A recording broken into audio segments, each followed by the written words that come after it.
Halo teman-teman semua, perkenalkan nama saya Dimas.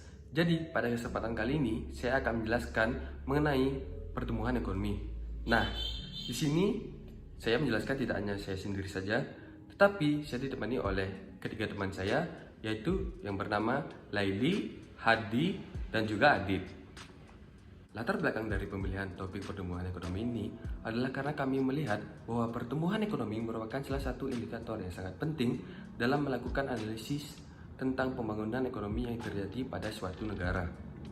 Nah, oleh karena itu, penting untuk kita semua memahami tentang pengertian dari pertumbuhan ekonomi, serta memperdalam pengetahuan mengenai berbagai konsep, aspek, faktor, dan analisa pertumbuhan ekonomi pada suatu negara.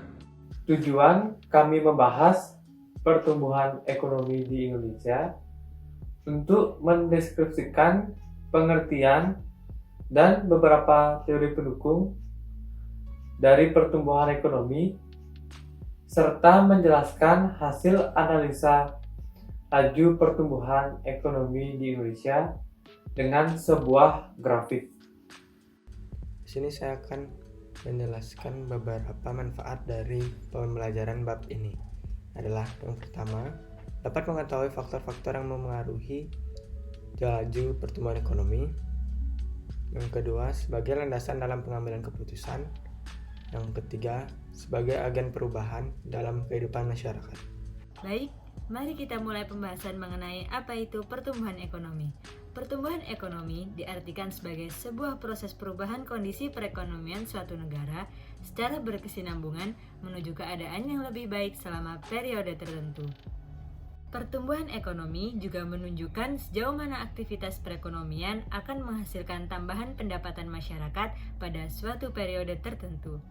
Teori pertumbuhan ekonomi. Ada beberapa teori yang dikemukakan oleh para ahli mengenai hubungan antara berbagai faktor produksi dengan pertumbuhan ekonomi. Yang pertama, teori klasik. Pada teori klasik menekankan mengenai pentingnya faktor-faktor produksi dalam menaikkan pendapatan dan mewujudkan pertumbuhan. Yang kedua, teori Schumpeter.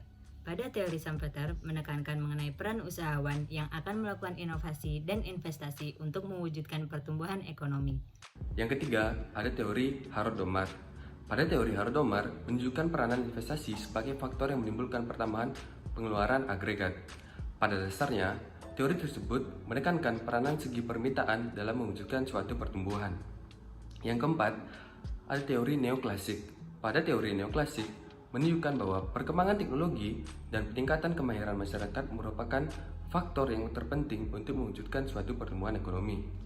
Aspek-aspek pertumbuhan ekonomi.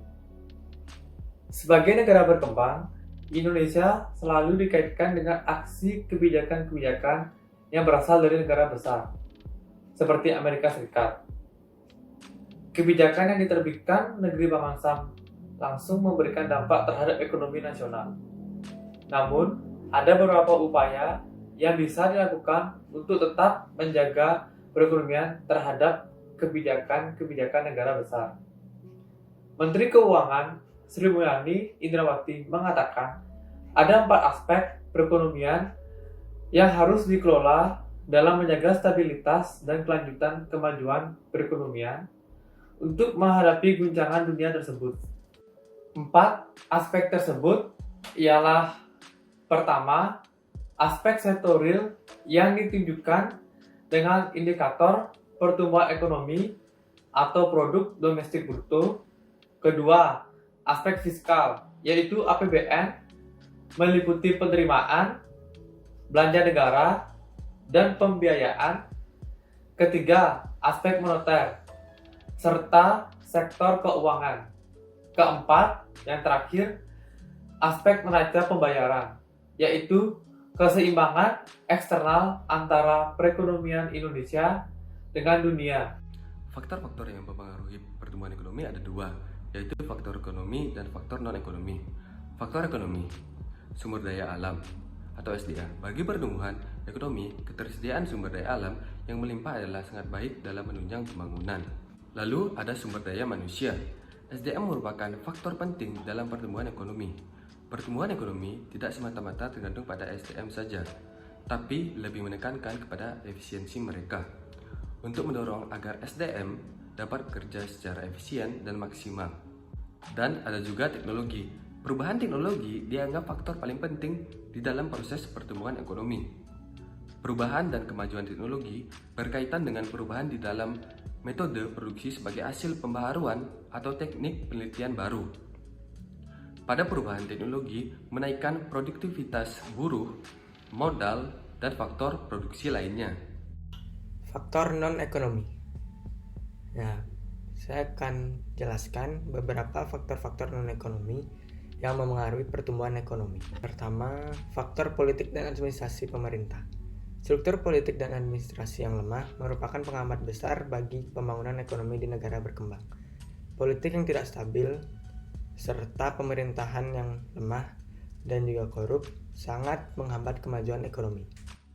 Yang kedua, susunan dan tertib hukum. Susunan dan tertib hukum serta pelaksanaan hukum dan peraturan perundang-undangan yang keliru seringkali menghambat kemajuan ekonomi, sehingga tidak mendukung terlaksananya pertumbuhan ekonomi. Sehubungan dengan itu, maka hukum harus dilaksanakan secara tertib dan konsekuen. Selanjutnya, strategi dalam mendorong pertumbuhan ekonomi. Pemerintah telah merancang 3 strategi utama untuk pertumbuhan ekonomi yang berkualitas di tahun 2020.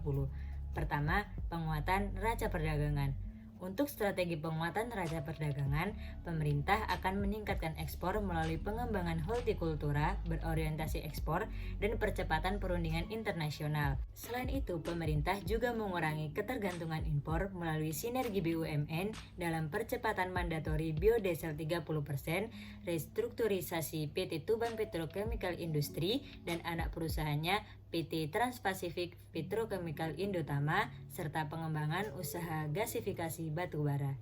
Kedua, penguatan permintaan domestik.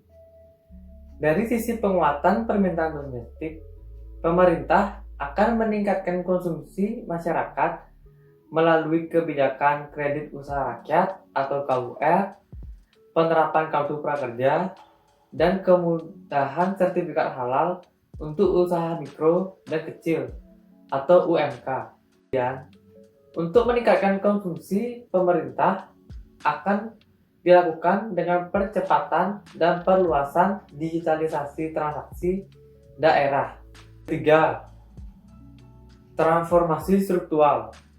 Untuk transformasi struktural dilakukan melalui revitalisasi industri pengelolaan, transformasi sektor jasa, transformasi pertanian, pembangunan infrastruktur berkelanjutan, dan hilirisasi pertambangan. Kita masuk ke bagian terakhir presentasi kali ini, yaitu kesimpulan. Badan Pusat Statistik merilis infografis pertumbuhan ekonomi Indonesia triwulan ketiga. Nah, dalam rilis Badan Pusat Statistik ini menunjukkan Indonesia mulai kembali menggerakkan roda perekonomian walau pandemi belum kunjung dapat diatasi. Berbagai sektor ekonomi mulai kembali tumbuh dibanding kuartal sebelumnya. Semoga dengan adanya semangat yang konsisten ini, Indonesia dapat segera terlepas dari jurang resesi.